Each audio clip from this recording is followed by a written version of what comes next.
So I'm replacing the Droplinks on this 2013 Fiat Panda with the small petrol engine. The Droplink's pretty much the same on all Fiat Pandas that are petrol. Some of the diesels might be slightly different. So let's just have a look here. Part number wise, just in case if anybody was wondering, that's the part number for the straight bar link. It's not handed, it'll fit left or right hand side, and what you will need is a few 15mm spanners. That's what the new one takes. The old one that was already on there was a 16mm, and then you need, what size do you need? A 5mm Allen. I use a pick to help clean out some of the threads. You may need some grips to hold it, and then a brush and some fluid just to clean off the threads. That's really what's going to help. Is the better you clean off the threads, the easier this job will be.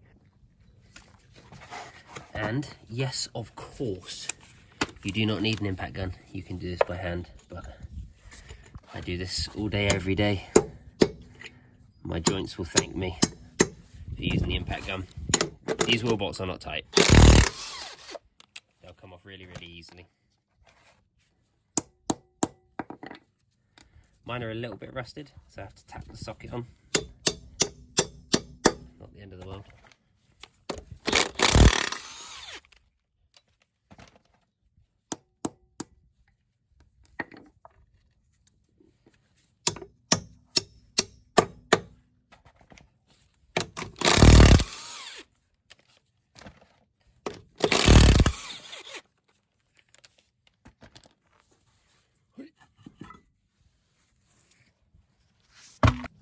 So a lot of the success that you'll have will depend on how well you clean up the threads, and never forget about the thread right at the back that the brush struggles to get into.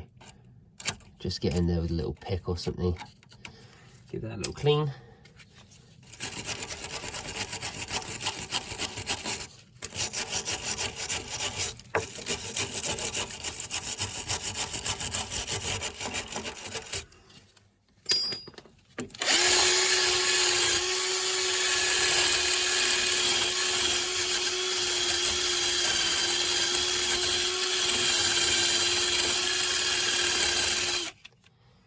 See, the drill is good, but it doesn't get everywhere. You can still see some corrosion up there.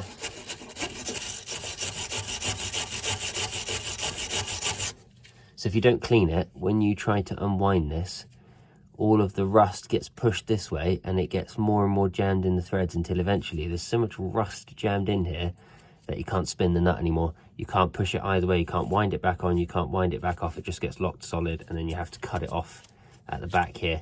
We are trying to avoid all of that heartache by just giving it a real good clean and a load of oil. 16.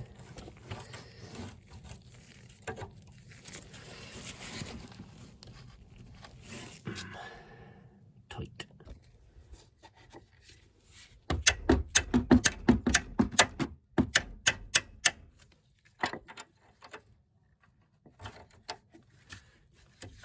Go.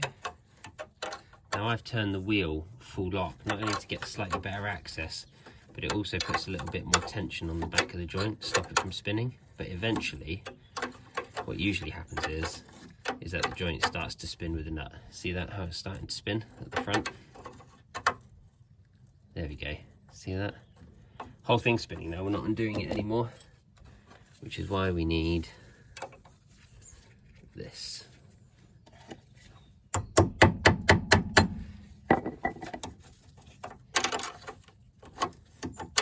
And that basically just holds the ball joint still so that you can undo it.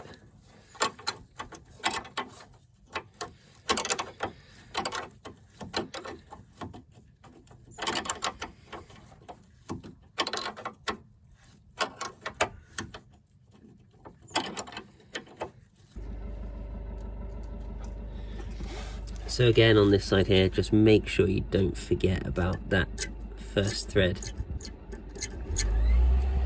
Always give it a good clean.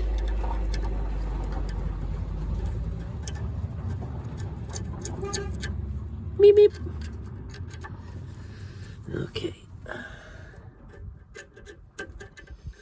That first thread can sometimes be the worst one as well. There we go. Give it a real good brush.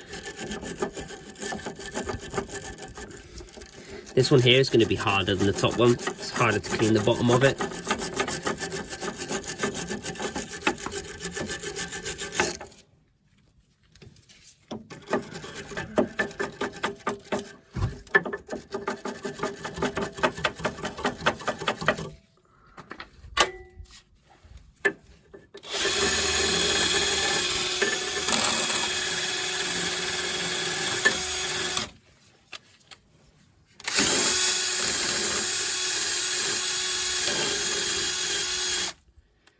Still a bit rusty. This is going to be a tough one to get off.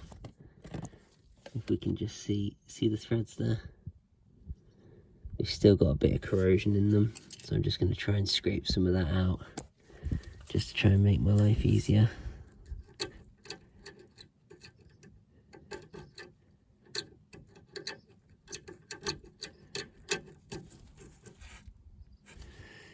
I think that's as good as we're going to get it.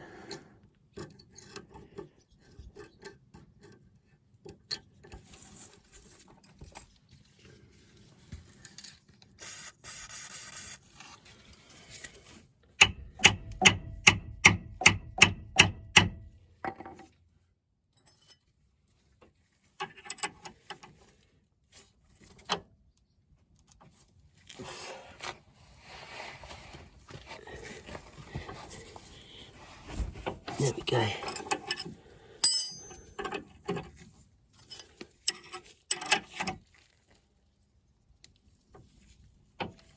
Whoa.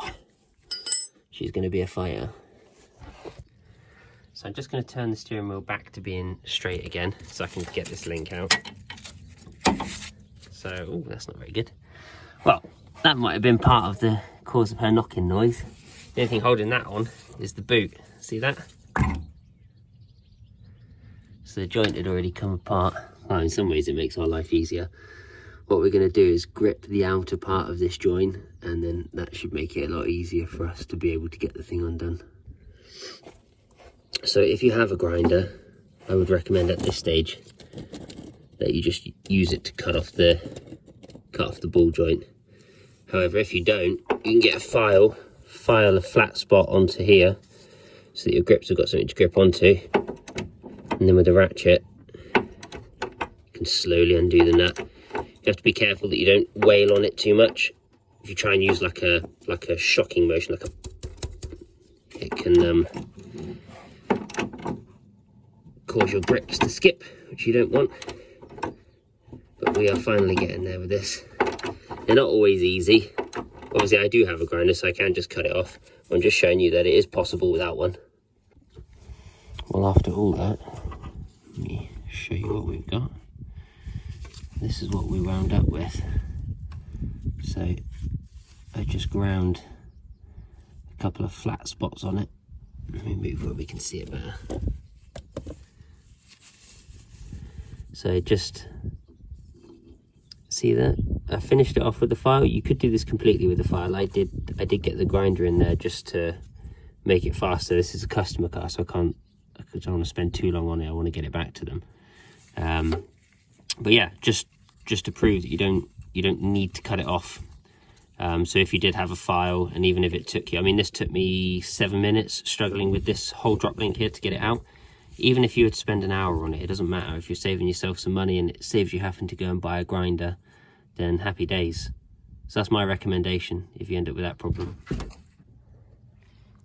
This is the therapeutic part of the job, just fit in the new one.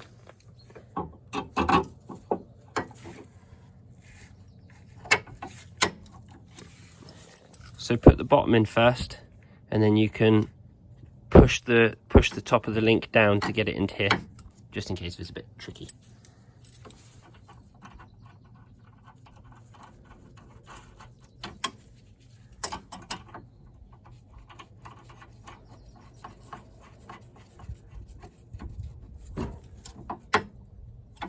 You have a ratchet spanner, it's about to come in handy. These ones are 15.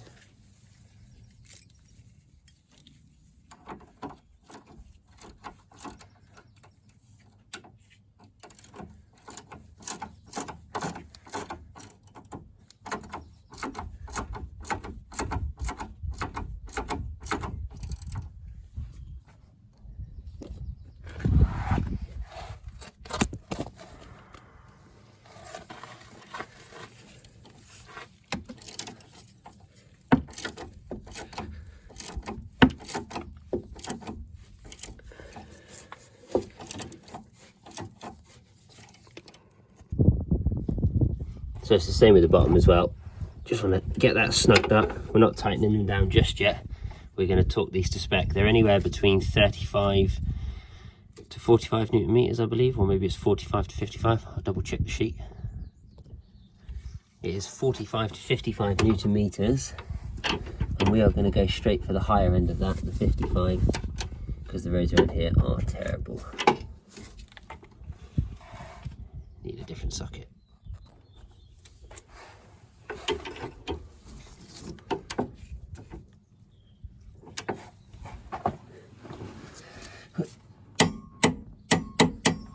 There we go, 55 there.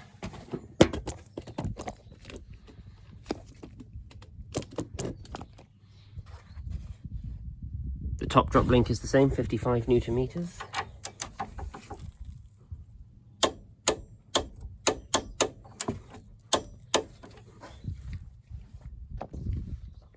So I think you can see from the state of the suspension that this car is very, very rusty. Even the wheel bolts are very rusty.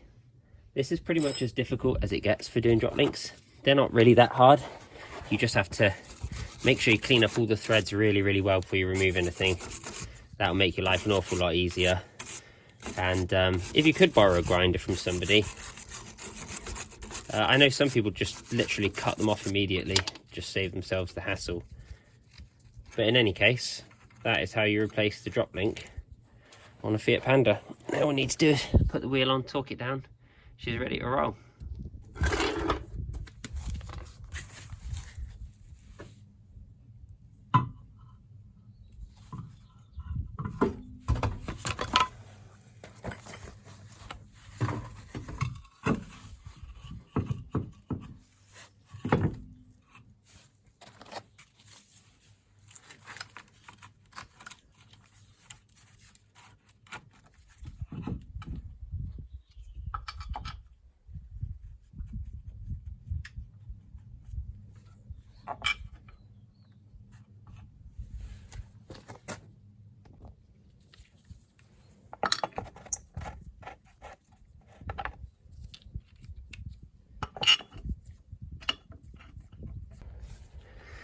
So, just in case if you're wondering, that is where I lifted on the subframe. It's not actually touching the gearbox sway mount. It's not touching that, it's just on the subframe. So I've lifted it from the subframe, could do it from this side as well. And then I just put my stands under the pinch welds either side, just in case anyone was curious. So that's that, all torqued down. The wheels are about 94 Newton meters, I think, is the top spec for them. So that's what that is. And the most important thing about the job is to take it for a test drive, make sure everything's okay. If necessary, come back, retighten bolts, or just do a bolt check. Is never a bad idea, especially if you live on bad roads like we do, just full of gravel and potholes everywhere. Anyway, hope that helps somebody.